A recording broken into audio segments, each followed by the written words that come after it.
السلام علیکم دوستو، آج کا ہمارا ٹاپک ہے مدینے میں حضرت کے لیے سورج کا پلٹنا۔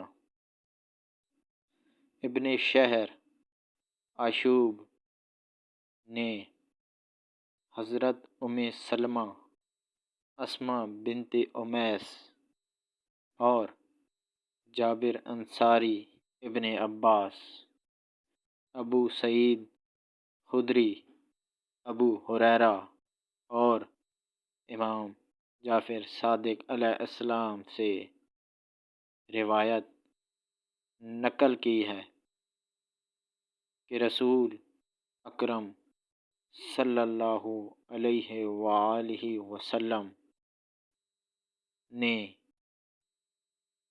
قرع الخمیم کے مقام پر نماز پڑھی۔ جب آپ نماز سے فارغ ہوئے تو آپ پر ایک وحی نازل ہونے لگی۔ اتنے میں حضرت علی آئے۔ انہوں نے آپ کی حالت وحی کو ملاحظہ کیا تو انہوں نے آپ کی پشت کو سہارا دیا اور غروب آفتاب تک وحی کا سلسلہ جاری رہا اور قرآن اترتا رہا۔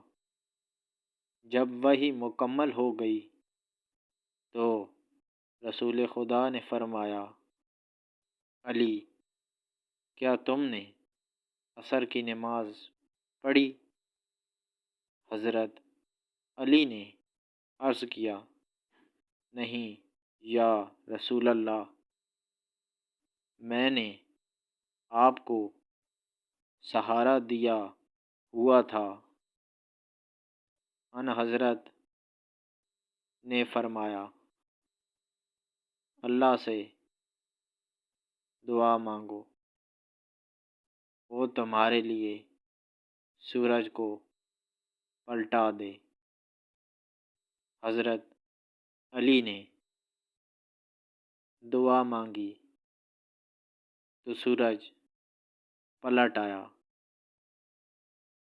روایت میں ہے، نبی اکرم صلی اللہ علیہ وآلہ وسلم نے دعا مانگی،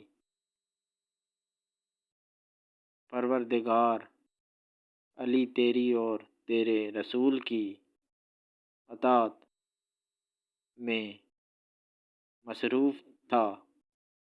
مصروف رہا، اس کے لیے سورج لوٹا دے۔ اگر ویڈیو پسند آئی ہو تو لائک کریں، چینل کو سبسکرائب کریں۔ شکریہ۔